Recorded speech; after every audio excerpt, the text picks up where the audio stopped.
وخاتم النبيين وعلى أهل بيته الطيبين الطاهرين وأصحابه المقربين المعظمين.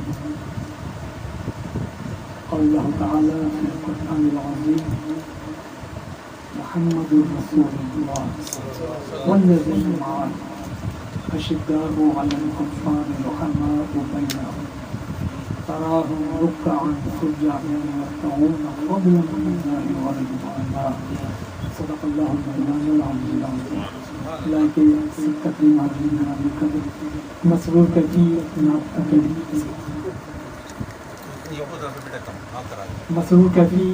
اکیڈمی کا یہ خاصہ ہے کہ مسرور کیفی نعت اکیڈمی کے تحت محافل محض نعت کے اشعار میں عقیدت کے جذبات لیے ہوئے نہیں ہوتی، بلکہ اسلامی کیلنڈر کے مطابق جیسے جیسے آوراز آتے ہیں شخصیات کی یوم ولادت، یوم وصال، اس کی ان مقدس تواریخ کا مسرور کیفی نعت اکیڈمی اہتمام کرتی ہے۔ اب عشرہ محرم کے حوالے سے بھی ایک سلسلے کا آغاز ہے، اور آج کی یہ نشست ایسی شب میں ہے کہ جس شب کو نسبت امیر المومنین خلیفۃ المسلمین امام العادلین سیدنا و مرشدنا حضرت عمر فاروق رضی اللہ تعالی عنہ سے ہے۔ 26 ذی الحج کو آپ پر وار ہوا۔ حضرت عمر فاروق رضی اللہ تعالی عنہ کے ذکر کے ساتھ ہی ہم ذکر اہل بیت کریں گے۔ اس کی وجہ یہ ہے کہ ہم ان لوگوں میں سے نہیں ہیں جو ذکر فاروق اعظم اور ذکر اہل بیت کو الگ الگ سمجھتے ہیں۔ ہمارے نزدیک دونوں سرکار کے فیض یافتہ ہیں، اور ہم دونوں ہماری عقیدتوں کا محور ہیں۔ جب حضرت عمر فاروق رضی اللہ تعالیٰ عنہ کی شان میں سید عدنان خالد صاحب واصف علی واصف صاحب کا کلام پیش کر رہے تھے، تو مجھے اس وقت پیر نصیر الدین نصیر شاہ صاحب کا ایک شعر یاد آ رہا تھا جو فاروق اعظم کی شان میں انہوں نے کہا تھا کہ جس نام کے صدقے سے دعاؤں میں اثر ہے، جس نام کے صدقے سے دعاؤں میں اثر ہے، وہ نام عمر، نام عمر، نام عمر، نام عمر، نام عمر، نام عمر۔ پیر مہر علی شاہ صاحب سے کسی نے پوچھا تھا کہ حضور یہ بتائیے کہ یہ جو خلفائے راشدین کی ترتیب ہے، قرآن میں ہر علم ہے، تو کیا کہیں خلفائے راشدین کا ترتیب وار تذکرہ ملتا ہے؟ اب اچھا ہوا یہ سوال پیر صاحب سے ہو گیا تاکہ درست جواب بھی آ گیا، ورنہ جانے کیا ہو جاتا۔ پیر مہر علی شاہ صاحب سے جب پوچھا گیا کہ جو خلفائے راشدین کی ترتیب ہے اس کا قرآن میں کہیں ذکر، تو پیر مہر علی شاہ صاحب نے فرمایا خلفائے راشدین کا ترتیب وار قرآن حکیم کی ایک آیت میں تذکرہ ہے، اور انہوں نے وہی آیت پڑھی جو میں نے سرنامہ کلام میں پیش کی، سورہ فتح ترتیب مکتوبی میں۔ یہ قرآن حکیم کی 48ویں سورت ہے۔ اس سورہ مبارکہ میں 29 آیات ہیں، اور یہ 29ویں آیت ہے، آخری آیت اس سورہ مبارکہ۔ پیر صاحب نے فرمایا کہ خلفائے راشدین کی ترتیب اس آیت کے اندر ہے: محمد الرسول اللہ، محمد اللہ کے رسول صلی اللہ علیہ وسلم، والذین معہ، اور وہ جو ان کے ساتھ ہیں، والذین معہ، اور وہ جو ان کی معیت میں ہیں، ان کے ساتھ ہیں۔ تو اب معیت کا شرف تو ہر صحابی کو حاصل ہے، ہر صحابی منزل معیت پر ہے، اسی لیے وہ صحابی ہے۔ امہات المومنین منزل معیت پر ہیں، اہل بیت منزل معیت پر ہیں۔ والذین معہ میں امہات المومنین، خاندان رسالت، صحابہ کرام، یہ سب شامل ہیں۔ لیکن ایک فرد ایسا ہے جس کی معیت کو اللہ نے الگ سے قرآن میں خاص بیان کیا۔ ثانی یسنین اذ ہما فی الغار، جب دو کا دوسرا غار میں تھے، اذ یقول لصاحبہ، اور حبیب آپ اپنے صحابی سے کہہ رہے تھے لا تحزن، حزن نہ کرنا، ان اللہ معنا، اللہ ہمارے ساتھ ہے۔ اب یہ معنا میں تین تھے، ایک اللہ، دوسرا نبیوں کا سردار، اور تیسرا امت کا سردار۔ نبیوں کا سردار، امت کا سردار اللہ کے ساتھ اس آیت مبارکہ میں، کیونکہ صدیق اکبر کی معیت کو قرآن نے الگ سے خاص بیان کیا، تو پیر مہر علی شاہ صاحب فرماتے ہیں والذین معہ میں ہر صحابی شامل ہے، لیکن صدیق اکبر بدرجہ اتم، یہ پہلی خلافت ہے، پہلی خلافت۔ اب کہتے ہیں دوسری خلافت فاروق اعظم ہے، دوسرے خلیفہ۔ اب مزاج فاروقی آ رہا ہے آگے، اشداء علی الکفار، کافروں پر سخت ہیں، مزاج فاروقی۔ اب تیسری خلافت آ رہی ہے آگے، مزاج عثمانی، رحماء بینہم، کیا بات ہے، سبحان اللہ، آپس میں رحم کی۔ فاروق اعظم کا جلال بھی آ گیا، عثمان ذوالنورین کی طبیعت کی حلاوت بھی آ گئی۔ پھر مولا علی قیامت تک اولیاء کے سردار ہیں، سلاسل طریقت انہی سے چلے، اسی لیے اعلیٰ حضرت نے بھی فرمایا کہ اصل نسل صفا وجہ وصل خدا، اصل نسل صفا وجہ وصل خدا، باب فصل ولایت پہ لاکھوں سلام۔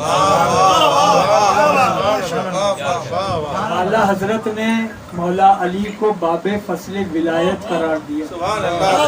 تو اب کیونکہ مولا علی سے ولایت کے سلسلے چلے، تو اب ولایت کا جو مزاج ہے، صوفیاء کرام کا جو مزاج ہے، وہ چوتھی خلافت میں بیان ہو رہا ہے۔ تراہم رکعا سجدا یبتغون فضلا من اللہ ورضوانا، حبیب آپ ان کو دیکھیں گے کہ یہ کبھی آپ کو رکوع میں ملیں گے، کبھی سجدے میں ملیں گے، یہ اللہ سے اللہ کا فضل چاہتے ہیں، یہ اللہ کی عبادت اس لیے کرتے ہیں کہ اس کا فضل مل جائے۔ یہ صوفیاء کرام کا درجہ ہے، کیونکہ عوام کا درجہ یہ ہوتا ہے عبادت اس لیے کرنا کہ جہنم سے بچ جائے، وہ بھی صحیح ہے، لیکن عوام کا درجہ ہے، یہ بھی عوام کا درجہ ہے کہ اس لیے عبادت کرنا کہ جنت مل جائے، یہ بھی صحیح ہے، لیکن عوامی درجہ ہے۔ خواص کا درجہ خاص ہے، وہ اس لیے عبادت کرتے ہیں کہ پروردگار تو بھی تو اس قابل ہے کہ تیری عبادت تیرے علاوہ ہے کون، اور پروردگار بس اس لیے عبادت ہے، تیری عبادت اس لیے کرتے ہیں بس تو راضی ہو جائے، تو خوش ہو جائے۔ تو فرماتے ہیں کہ یہ جو چوتھا مزاج ہے یہ حیدر کرار کا ہے، کیونکہ وہ امام الاولیاء ہے۔ تو اس آیت مبارکہ میں خلفائے راشدین کے مزاج ترتیب بار بیان ہوئے۔ اب ہم جس پر بات کر رہے ہیں وہ سیدنا فاروق اعظم ہے، جو صحابہ کرام میں ہر صحابی قیامت تک آنے والے کل غوث کتب ابدال قلندروں سے افضل ہے، ہر ولی سے افضل ہے، ہر صحابی۔ اور جب میں ہر صحابی کہہ رہا ہوں تو اس کا مطلب ہے ہر صحابی، قیامت تک ہر ولی سے افضل۔ ان اعلیٰ ترین لوگوں میں بھی فاروق اعظم کو کچھ ایسے جزوی فضیلتیں حاصل ہیں جو کسی کو حاصل نہیں، جس میں آپ تنہا اور یکتا ہیں۔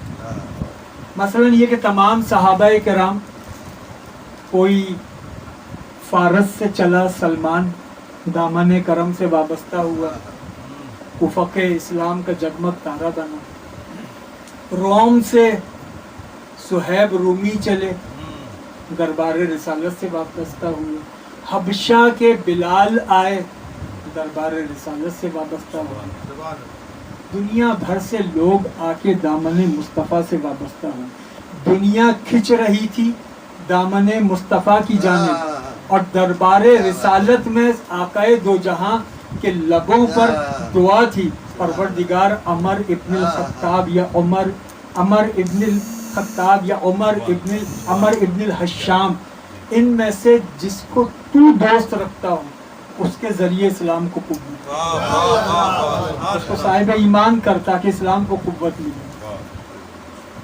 اور یہ کوئی نئی بات بھی نہیں تھی. موسیٰ کلیم اللہ نے دعا کی تھی خدا بند ذوالجلال کے حضور وَاجْعَلْ لِي وَزِيرًا مِّنْ أَهْلِي هَارُونَ أَخِي, پروردگار میرے گھر والوں میں سے ہارون کو میرا مددگار بنا دے, رشتے میں میرا بھائی ہے. پورا سی وی دیا تھا, نام ہارون ہے, رشتے میں بھائی ہے. نام ہارون ہے, رشتے میں بھائی ہے, رہتا میرے گھر میں ہے, اس کو میرا مددگار بنا دے. آقا دو جہاں نے اتنی تفصیلات نہیں دی, فخر موسیٰ نے اتنی تفصیلات نہیں دی. کہا کہ پروردگار یہ دو ہیں, عمر ابن الحشام یا عمر ابن الخطاب, جسے تو دوست رکھتا ہوں.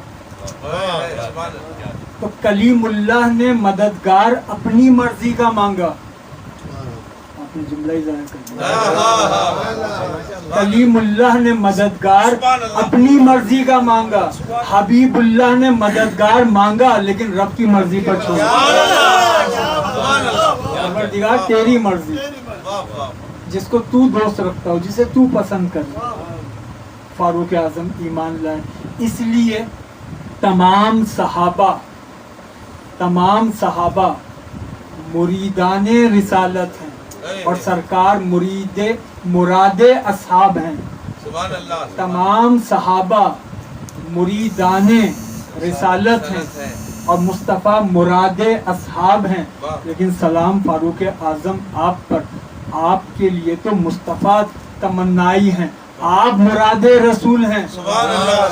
ہر صحابی منزل طالبیت پر ہے, مصطفیٰ منزل مطلوبیت پر ہے. لیکن فاروق اعظم کے مقام پر مصطفیٰ طالب ہیں, فاروق اعظم مطلوب ہیں. پروردگار تو اس کے ذریعے مدد کر. تو فاروق اعظم صرف انتخاب مصطفیٰ نہیں ہے, حضور نے تو اللہ پر چھوڑا تھا جسے تو پسند کرے. تو جب فاروق اعظم ایمان لائے تو وہ انتخاب خدا بھی ہیں. اب نبی اور خدا کا جو انتخاب ہو اس کے متعلق ذرا سی بھی ہلکی بات ایمان تباہ کر دے. دنیا میں کہیں کا چھوڑے گی, نہ قبر میں نہ آخرت. جو انتخاب مصطفیٰ ہو اور انتخاب خدا ہو, سیدنا فاروق اعظم فرماتے ہیں کہ ایک وقت وہ تھا کہ میرا باپ مجھے اونٹ چرانے کے لیے دیتا تھا, میں اونٹ چرانے کے لیے نکلتا تھا. کوئی اونٹ کہیں نکل جاتا تھا, کوئی کہیں نکل جاتا تھا. چند اونٹ تھے, ان کو چرانا مشکل ہوتا تھا. اور پھر جب دامن مصطفیٰ سے وابستہ ہوئے تو پھر آدھی سے زیادہ دنیا پر حکومت ہے اور سارے خطہ زمین کو سمیٹ کر رکھا ہوا. نعرہ تکبیر, اللہ اکبر, رسالت, شان صحابہ زندہ باد. حضرت عمر فاروق رضی اللہ تعالیٰ عنہ کی ایک فضیلت آقا دو جہاں نے مولا علی کو بیان کی اور مولا علی کو تاکید کی, اے علی یہ بات ان دونوں کو بتانا نہیں.